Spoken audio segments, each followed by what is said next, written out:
Colectivo Taquión, en colaboración con Oasis Radio, presentan Charlando con el Taquión,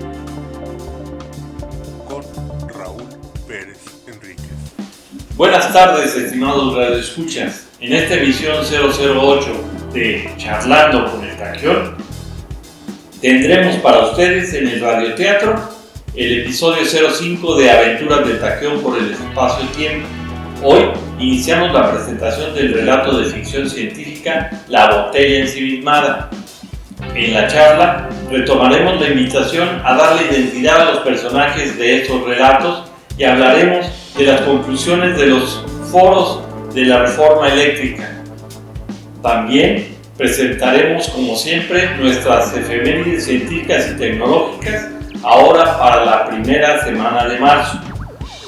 Un nuevo mensaje de Humberto Ruiz en su espacio-tiempo desde abajo, con su economía social y solidaria, será lo que continúe.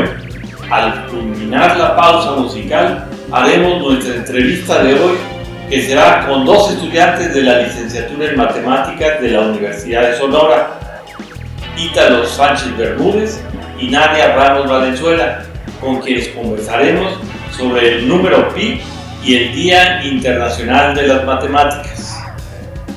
Para cerrar la emisión, pasaremos a la pequeña dosis de ciencia de René Drucker-Colin en voz de Leonardo Terán. Comenzamos.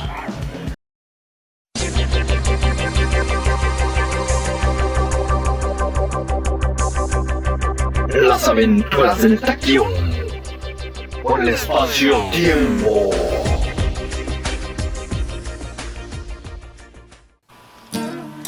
Continuamos con el cuento La botella ensimismada. Tarcisio es un joven inquieto al que le gusta asistir a los sábados científicos de la universidad. La acción ocurre en algún momento de la década de los 90 del siglo pasado.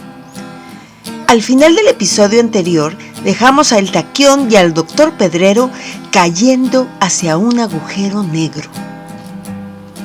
Capítulo 2. La botella ensimismada. Episodio 1. En efecto, fatigado por el esfuerzo realizado, Tarcisio Quiñones cerraría los ojos y empezaría a soñar. A soñar que viajaba acompañado de Catún hacia el centro de un agujero negro. Recién terminada su conferencia, el doctor Pedrero se precipitó sobre el proyector para revisar una a una las últimas transparencias y tratar de identificar aquella cuya imagen había ocupado la pantalla minutos antes. Aun cuando la luz era insuficiente, el doctor Pedrero logró ver las 3 cintas, sí, las de colores rojo, verde y azul, entrelazadas, torcidas. Cuando se acercó la diapositiva a la cara y la miró a contraluz, apenas pudo distinguir, como anidado entre las cintas de Moebius, no muy lejos de Catún, la silueta del otro personaje que había aparecido durante su conferencia, pero que él, hasta ese momento, no conocía. Rigoberto, esto que me ha pasado me tiene desconcertado. Mira esta diapositiva y dime si logras ver entre las cintas algo que parecen ser las facciones de un muchacho. El doctor Rigoberto Juárez, tomando por las orillas la diapositiva, exclamó: Tiene razón, ahí se ve alguien. Sabes que esta diapositiva no es mía y la silueta tampoco fue dibujada por mí, murmuró el doctor Pedrero. Entonces lo de las cintas de Moebius y lo de los quarks, ¿no fue idea tuya? No, realmente no sé cómo llegó hasta aquí y cómo colocaron varias de las imágenes que viste en la pantalla. Solamente sentí de repente un cosquilleo en esta parte y... Le explicó, llevándose la mano hacia el cuello cerca de la oreja. Las palabras me brotaron sin sentir. Mientras tanto, el público que había disfrutado de la plática comenzó a retirarse. Sin querer alejarse, Tarcisio Quiñones dejó su butaca muy cerca del foro y de la pantalla en la que minutos antes había viajado al lado de Catún. Caminaba lentamente hacia la puerta cuando... Espera, Romaldo. Tengo la sensación de que conozco esa cara. Interrumpió el doctor Juárez mientras volteaba hacia el graderío como buscando a alguien. Ven conmigo. Vamos, acompáñame, antes de que todos los muchachos se vayan. Ágilmente llegaron hasta un costado del foro desde donde, sin dificultad, podrían observar a quienes salieran del auditorio. 3 cosas permitieron al doctor Pedrero identificar al muchacho de la transparencia: el cosquilleo en el cuello, la nariz aguileña de Tarcisio y el apretón en el brazo que el doctor Juárez le había dado cuando éste salía del local. Ese muchacho. Ah, sí, ya lo recuerdo. Creo que es uno de los pocos asiduos asistentes a nuestras conferencias. Viene solo. Bueno, quiero decir que no lo traen ni sus padres ni sus maestros. ¿Pero sabes cómo se llama? ¿Dónde vive? Preguntó el doctor Pedrero, un poco desesperado al ver que aquel muchacho se alejaba. No lo sé. Entonces debo alcanzarlo. Escuchó el doctor Juárez antes de tenerlo que seguir con la mirada por los pasillos del auditorio. ¡Espera! Le dijo casi gritando. Creo que puede ayudarte. Sí, Tarcisio Quiñones había sido uno de los pocos jóvenes que habían respondido al llamado que meses atrás, al iniciarse el ciclo de conferencias de primavera de los sábados científicos, que el doctor Juárez había hecho para que los asistentes concursaran con relatos o comentarios sobre las mismas. La excitación de su colega y la rapidez de los acontecimientos jugaron el papel de un elixir refrescante para su memoria. Le parecía estar recibiendo de aquel joven, delgado y de bigote aún insinuado por una sombra sobre su labio superior, una carpeta con un relato de varias cuartillas. Las siguientes horas fueron de ardua búsqueda. Primero habían ido tras los datos personales de los participantes del concurso. Después habían ubicado en el plano de la ciudad el domicilio de Tarcisio. Y finalmente había sido la búsqueda de una buena cantina en donde apagar con una cerveza bien helada las llamas que los acontecimientos y el calor de ese mes les hacían sentir. Tranquilo, el doctor Pedrero, después del segundo tarro y poniendo el dedo sobre el plano que no había dejado de doblarse y desdoblarse en sus manos, requirió. Rigoberto, necesito que mañana me acompañes a este lugar. ¿Cómo deseo conocer a este muchacho? Este lo miró largamente sin entenderlo, todavía por completo. A la mañana siguiente, cuando los rayos solares caían a plomo, a pesar de que no pasaban de las 9, un automóvil gris se detuvo y abrió su portezuela derecha. Adelante, camarada. Escuchó el doctor Pedrero y mientras subía... Vayamos tras de ese muchacho entremetido. Te equivocas, Rigoberto. Mi intención no es reprenderlo. Solo quiero que... Empezaba a decir cuando cayó en una profunda meditación con una mano, la izquierda, al cuello. El doctor Pedrero se lleva la mano izquierda al cuello. ¿Será que siente el mismo cosquilleo que Tarcisio? Esperemos que pronto se encuentren Tarcisio y el doctor Pedrero.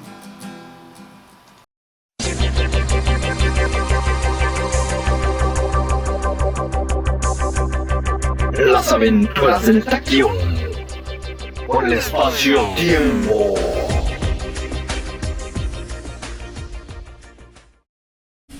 ¿Cuál es la botella ensimismada?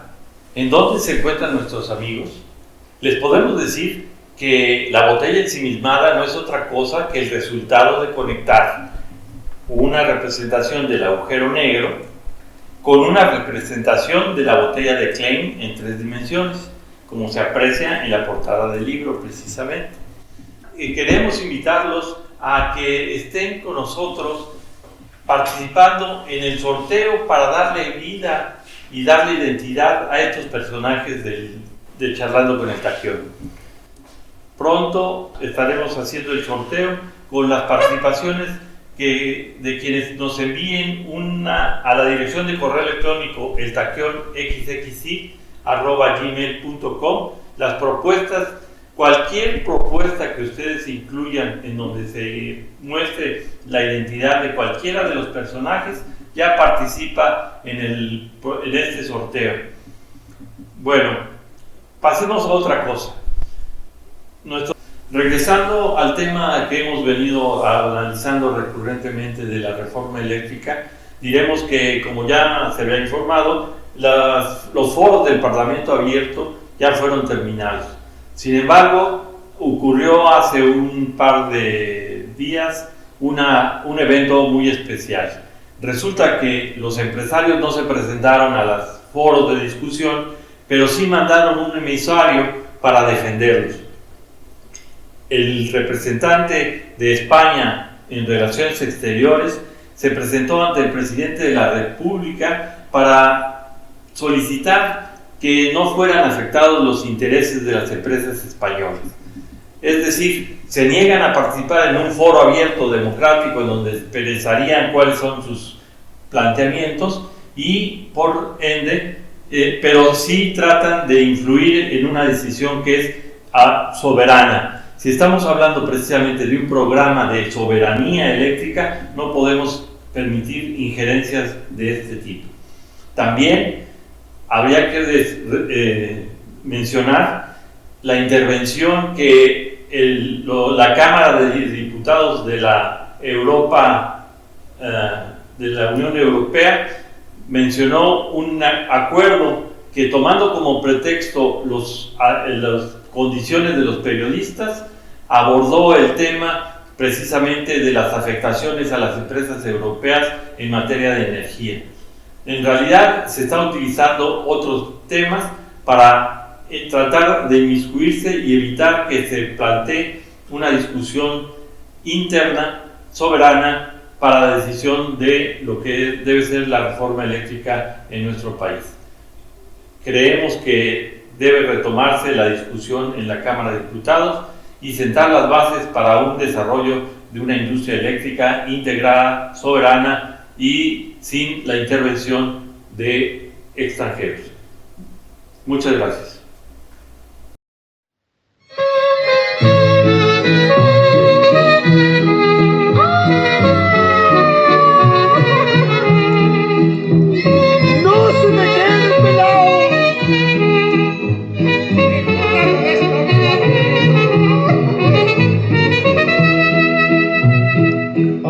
Volando bajo.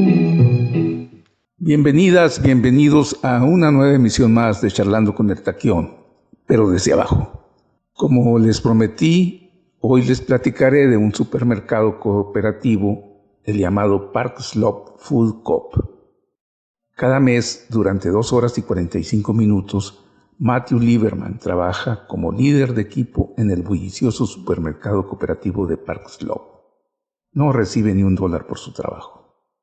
El grupo que recibe, pesa y envuelve quesos en el sótano, el que llega a las 5 de la mañana para descargar verduras frescas, los que limpian al final de cada día o quienes facturan en caja, tampoco recogerán un mínimo $1 por su esfuerzo. Sin embargo, cada uno de ellos llena su cesta de la compra en un lugar de confianza donde cada producto es seleccionado por su calidad y la ética de su cultivo a precios muy por debajo del promedio. Todos son miembros de la cooperativa que 45 años después de su fundación es ya una seña de identidad del barrio neoyorquino de Brooklyn. Nada hacía prever que lo que comenzó como una más de los cientos de cooperativas que surgieron a principios de los años 70 continuaría en pie llegado el nuevo milenio. Mucho menos que seguiría creciendo hasta convertirse en la cooperativa más grande de edificio único en todo Estados Unidos, con más de 17,000 miembros activos y ventas que en 2018 se estimaron en $56 millones. Dice Joe Holtz, socio fundador, que continúa al pie de la cooperativa. Vivíamos la explosión de los movimientos sociales, el de los derechos civiles, la protección del medio ambiente, los derechos de la mujer, la protesta contra la guerra de Vietnam. Éramos un grupo de jóvenes que quería comer bien, pero no teníamos dinero para ello. Nos reuníamos en la segunda planta del edificio central de la cooperativa. No nacimos para ayudar a nadie, sino para ayudarnos a nosotros mismos y a gente como nosotros, aclara. El primer día fue emocionante. Teníamos frutas, verduras, arroz y otros cereales. Aumentaron la variedad y cantidad de productos. Empezaron a formarse colas y finalmente se hizo necesario más espacio.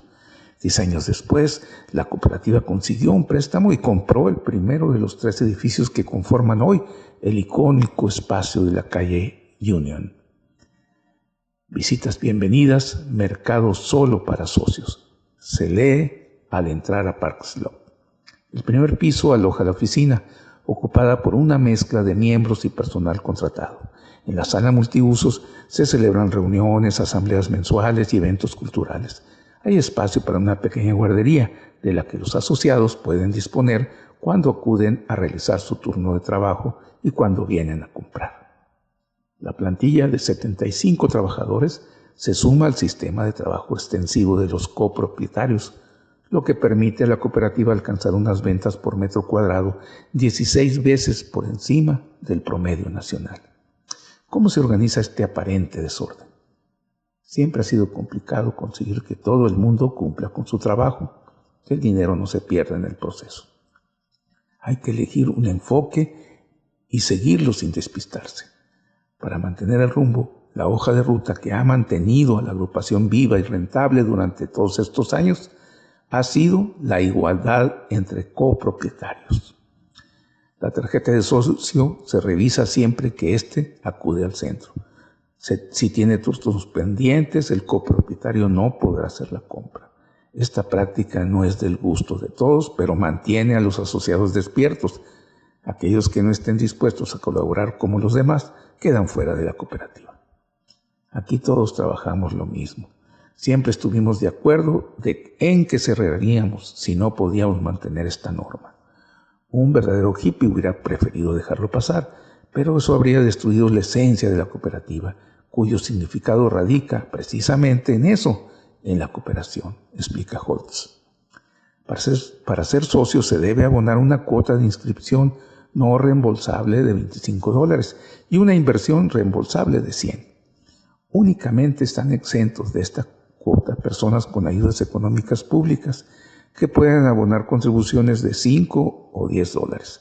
Ya como socios se requiere que trabajen 2 horas y 45 minutos cada mes en turnos rotativos. Así se logra que un 75% del trabajo lo realicen los asociados y estos consiguen que su canasta de la compra les cueste entre un 20 y un 30% menos. Se estima que se ahorran en promedio alrededor de $250 al mes por socio. Los vecinos van creando comunidad al coincidir en los mismos turnos. Comparten recetas, conocen amigos, a veces incluso parejas, sorteando el ordenado barullo del microcosmos paralelo que avanza tras las puertas de la cooperativa. Holtz se sonríe. Todavía hoy la gente me pregunta si esto es una utopía. Para mí está bastante claro que es el futuro. Amigas, amigos, les pregunto, ¿cuántos de nosotros queremos un comercio justo y consumir de manera sana, responsable y accesible y cooperar para mejorar la economía en nuestras comunidades? Esto se logra desde abajo. Hasta aquí, charlando con el Taquión, desde abajo. Hasta la próxima. Oasis, Radio Ciudadana. Arte y cultura para el pueblo.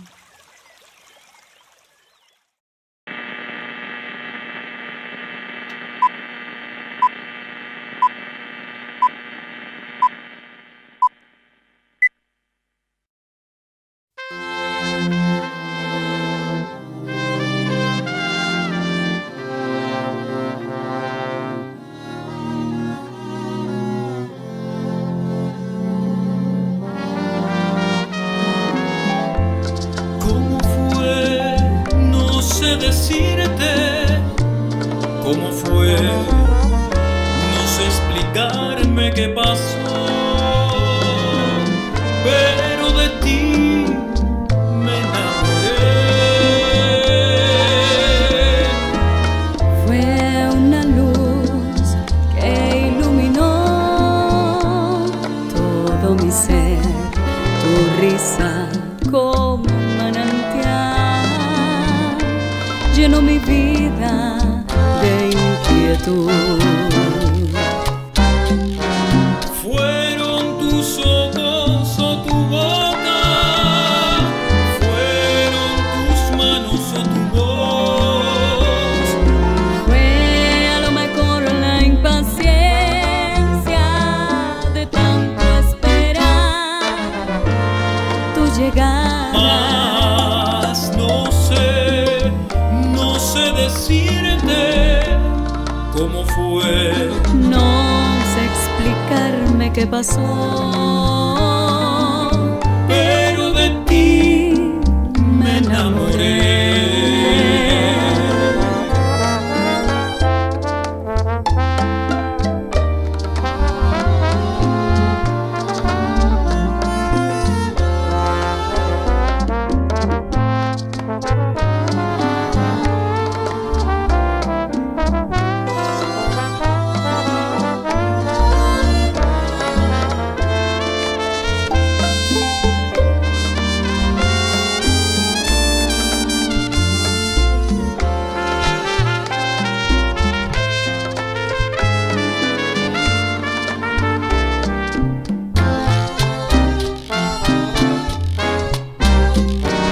Fueron tus ojos o tu boca, fueron tus manos o tu voz. fue a lo mejor la impaciencia de tanto esperar tu llegada. Más No sé decirte cómo fue. no sé explicarme qué pasó, pero de ti me enamoré.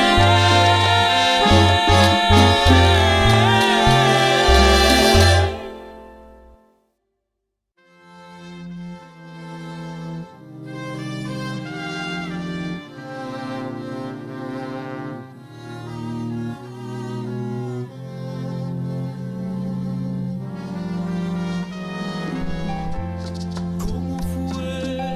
No sé decirte cómo fue. No sé explicarme qué pasó,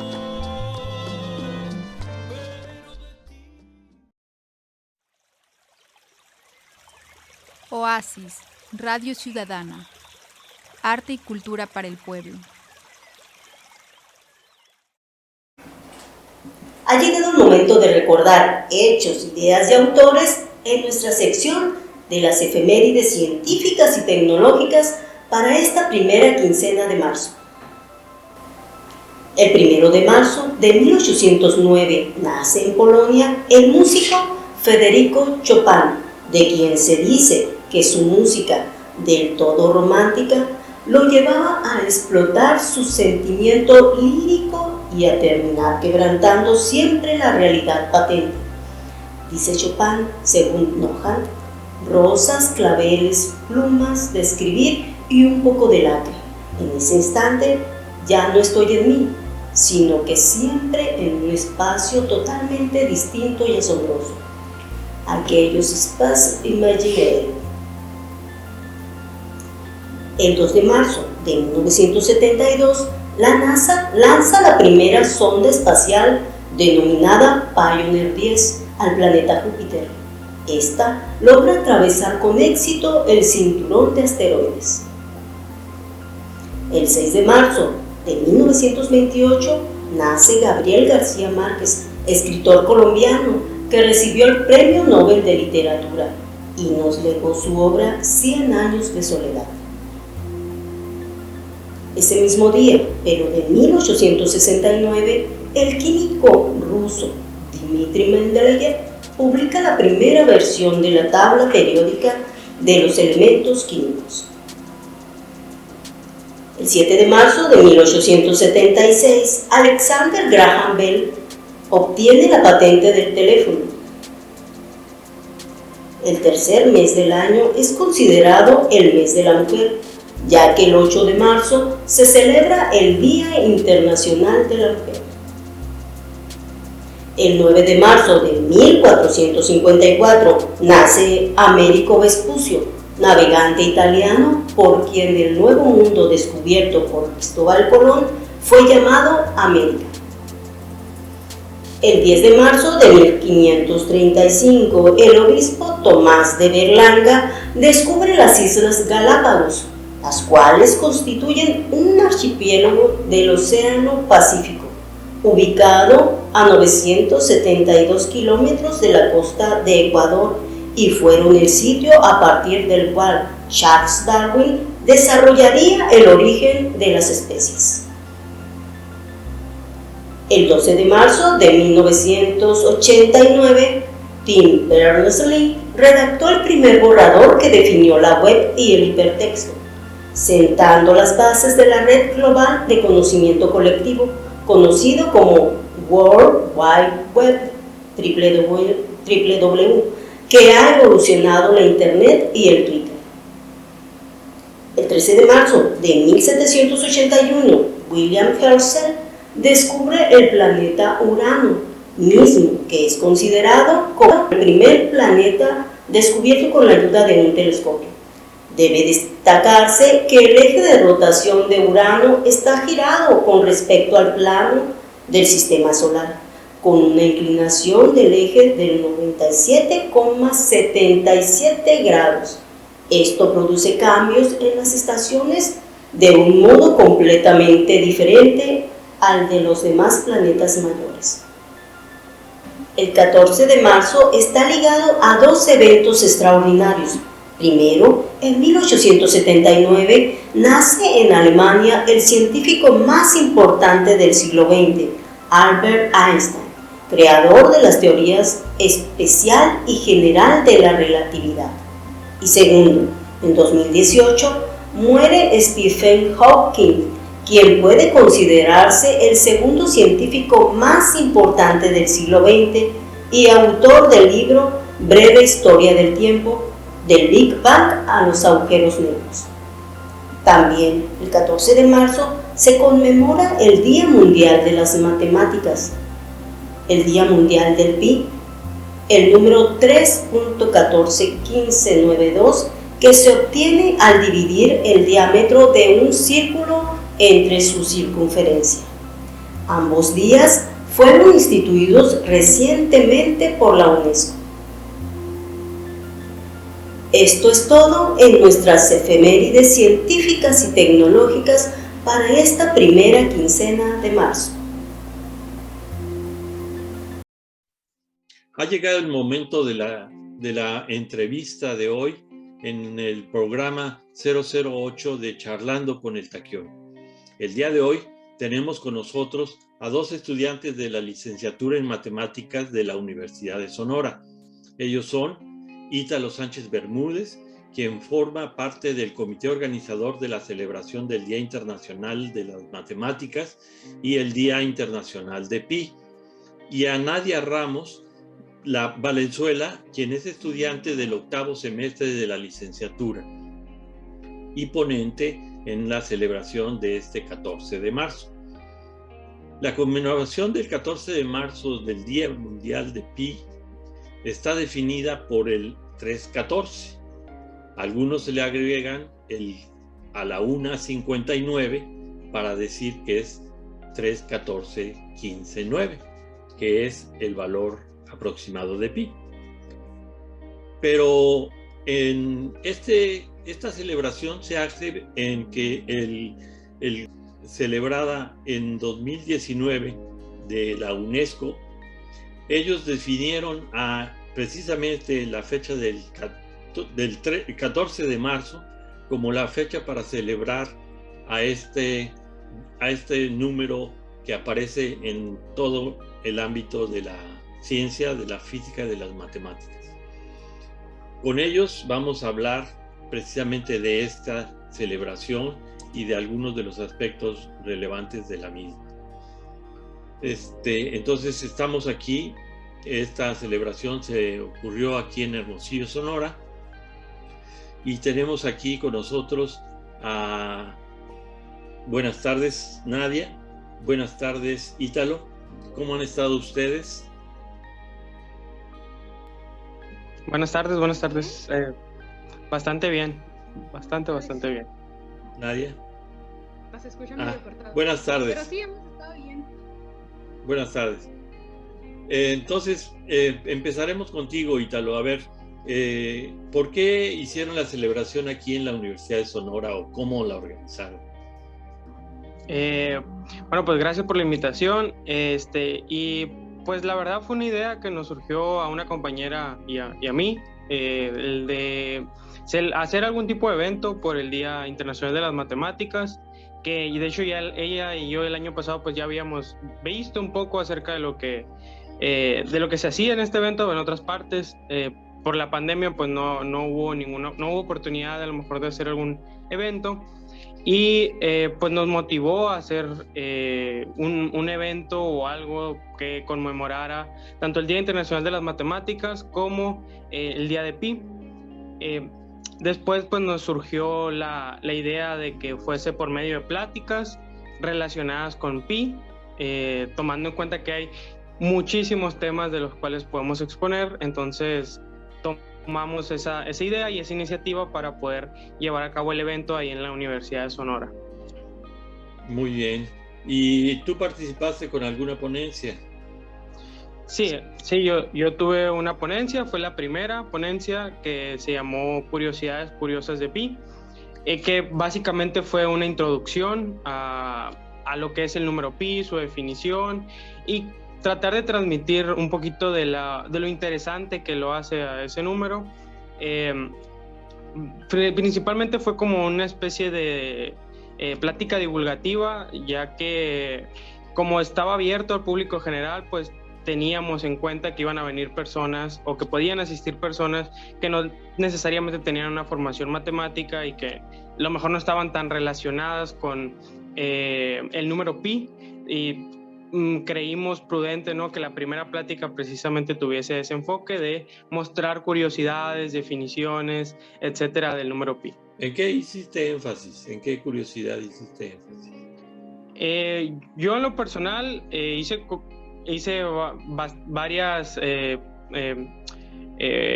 cosas que quise puntualizar en la plática. Una de ellas fue el problema de Basilea, que hablaba de los inversos, la suma de los inversos de los cuadrados, ya que era uno de los primeros problemas que yo vi cuando estaba niño, que me mostró mi papá. Y además, pues también señalé, ¿no?, otras fórmulas como la fórmula de Leibniz, y sobre todo la relación que había con otro número también muy interesante en las matemáticas, que es el número e, que era la suma de pi más e o de pi por e, series racionales, ¿no?, que eran cuestiones abiertas y que a mí me parecían pues bastante curiosas, ¿no? Entonces,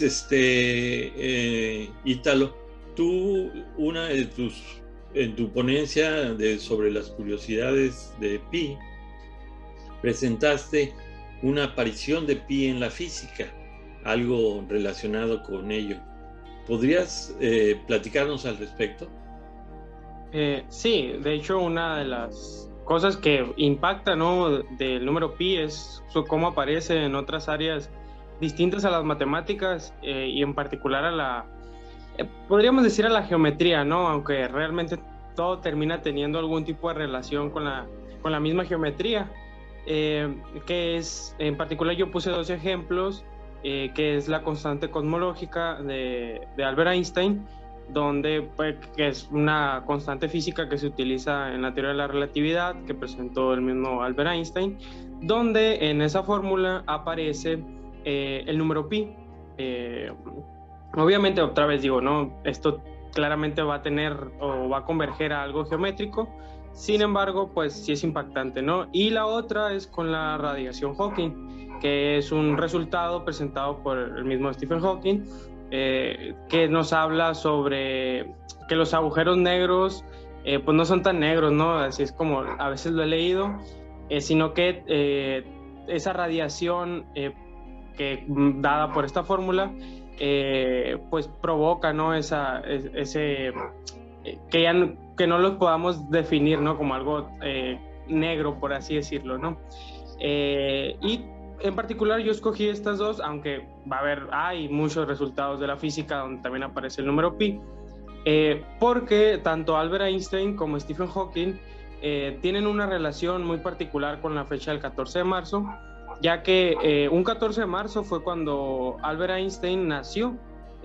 Ahorita se me escapa la fecha, el año más bien de su nacimiento, pero también fue un 14 de marzo. Y lo curioso fue que Stephen Hawking, su fecha de cuando falleció fue en el 2018, y curiosamente también fue un 14 de marzo, ¿no? Entonces no estuvo tan al azar, ¿no? Esa elección de escoger tanto la constante cosmológica como la radiación Hawking. Exactamente. O sea que aprovechaste para conmemorar también el nacimiento de Einstein y el fallecimiento de Stephen Hawking. Muy bien. ¿Podrías darnos alguna idea más sobre cuáles son los resultados? O sea, ¿qué tanta gente vio su presentación? ¿Qué repercusiones tuvo al interior de la universidad y aquí en Hermosillo en particular o a nivel internacional? Lo primero, pues es que yo lo catalogaría como un éxito, ¿no? Creo que no tuvimos ningún imprevisto y realmente todo salió acorde a como se había planeado, tanto en tiempos como en organización. Lo pueden encontrar en las páginas del Departamento de Matemáticas, en Facebook. Ahí está la grabación de la primera plática, de mi plática y de la introducción. Ajá. Los resultados fueron, pues la verdad es que bastantes personas fueron, principalmente estudiantes, que al final era el público, ¿no? El principal público al que iba dirigida. Al que querían llegar ustedes. Ajá, sí, fue lo principal, ¿no? Que estaba claro que íbamos a llegar. Fueron como alrededor de 50, 60 personas, casi todo el evento estuvieron constantes. Y además, pues también estuvimos dando algunas entrevistas en algunos medios de comunicación. Bueno, la compañera Valeria dio unas entrevistas también donde hablaba, ¿no? Acerca del Día Internacional más que nada, ¿no? Y de las matemáticas en sí.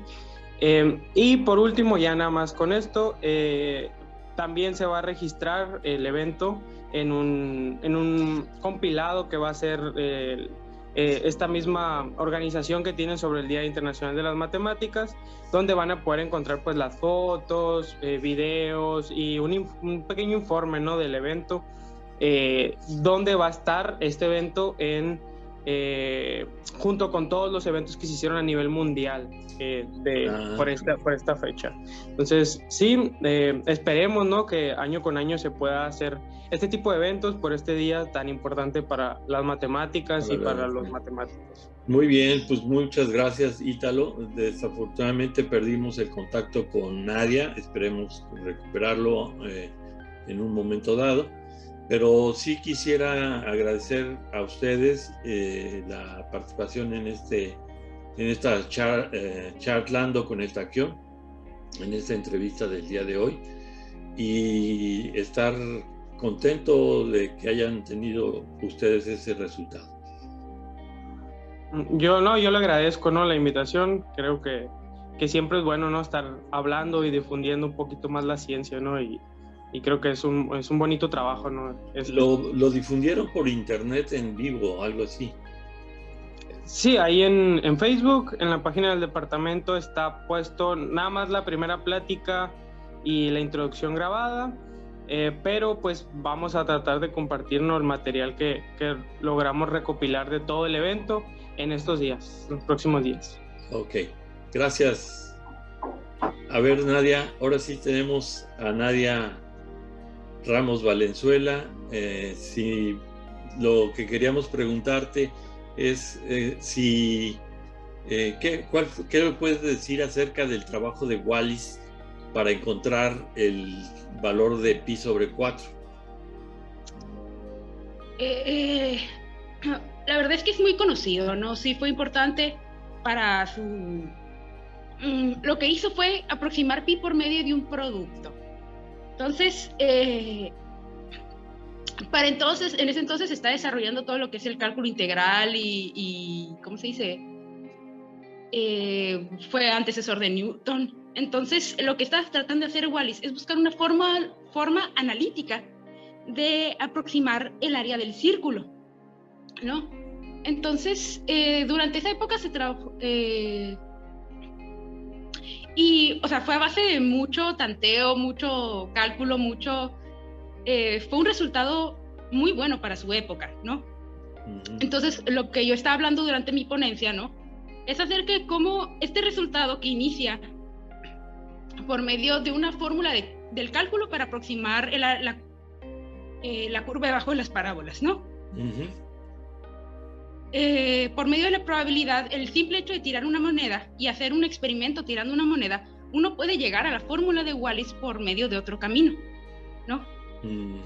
Esta forma de conectarlas, esas dos áreas de la matemática, la probabilidad y esta de la geometría del área bajo la curva, eso fue algo que estaba sistemáticamente trabajando Wallis, ¿no? El llegar al resultado, ¿fue un descubrimiento o fue una casualidad? O como decías tú, fue un poquito de ambas. Él no buscaba pi sobre 4, ¿o qué es lo que buscaba?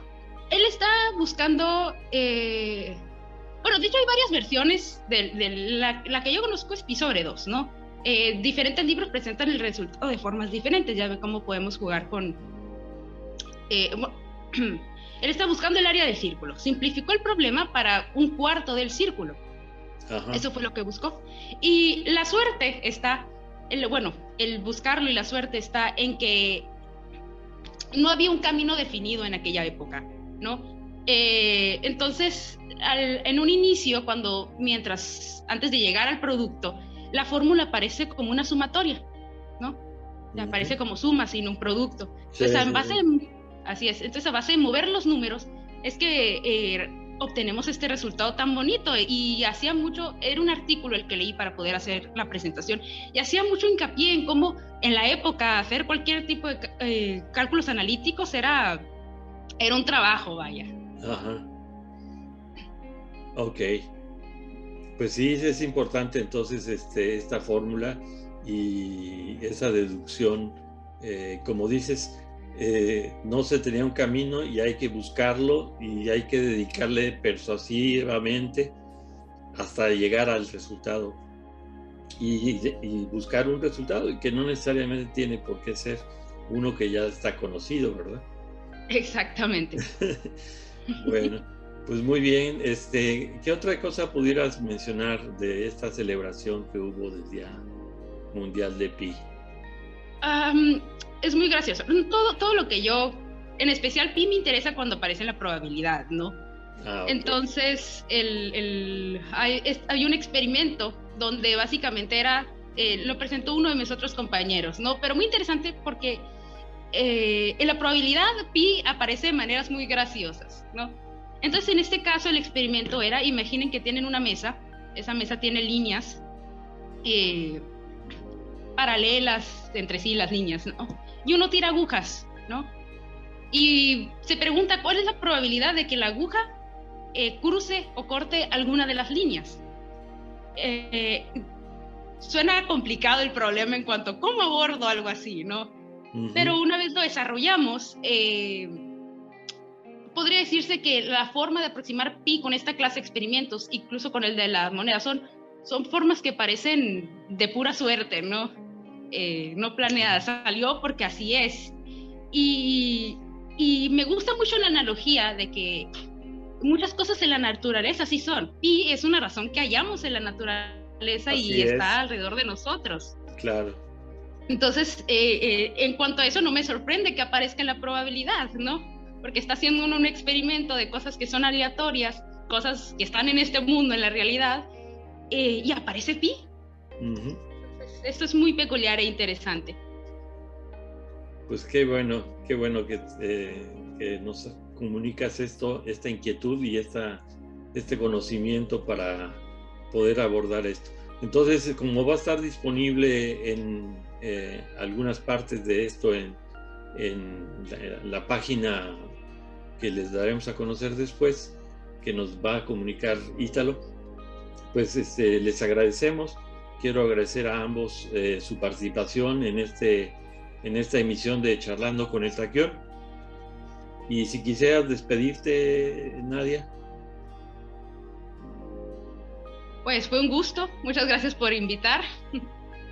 Y pues estudios matemáticas, la verdad son muy bonitas, sobre todo cuando logramos ver tan claramente la relación que tiene con el mundo. Ok.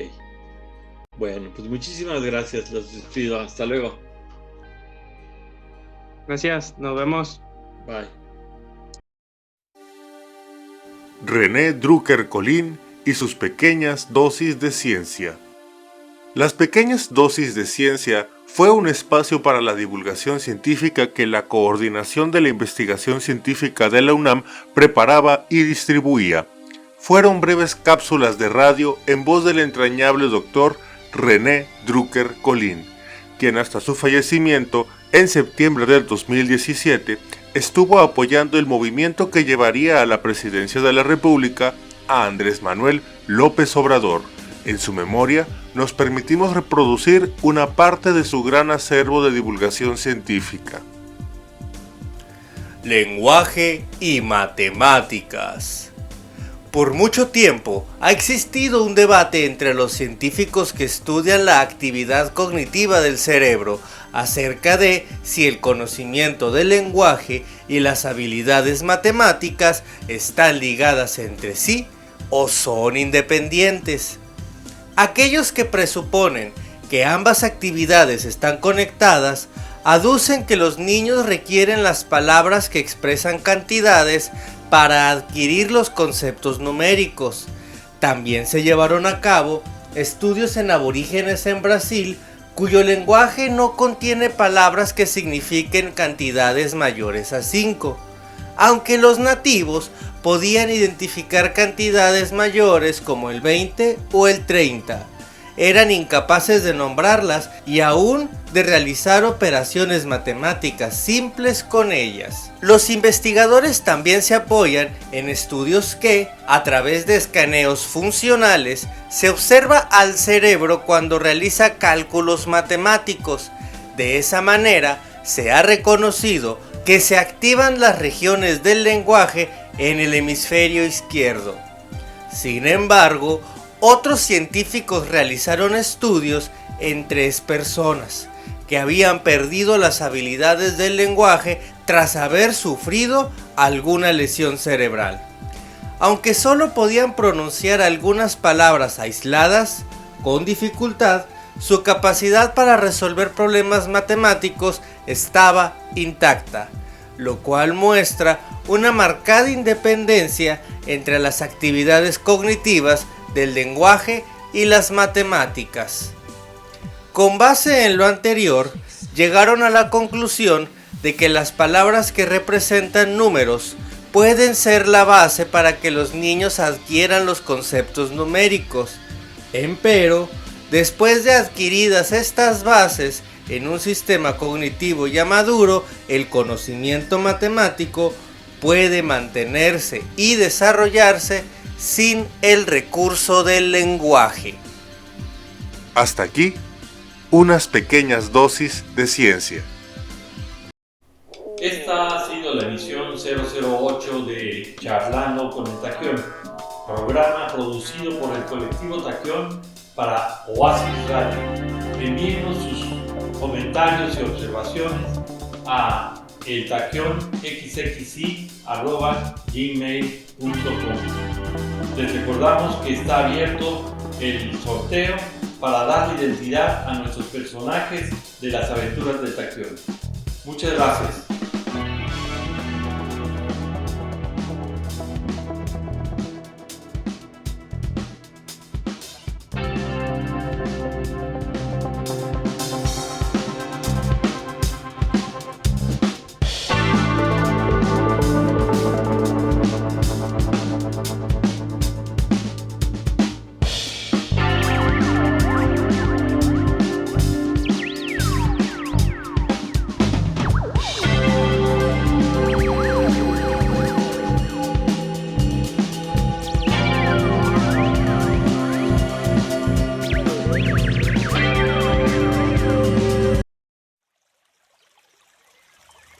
Oasis, Radio Ciudadana.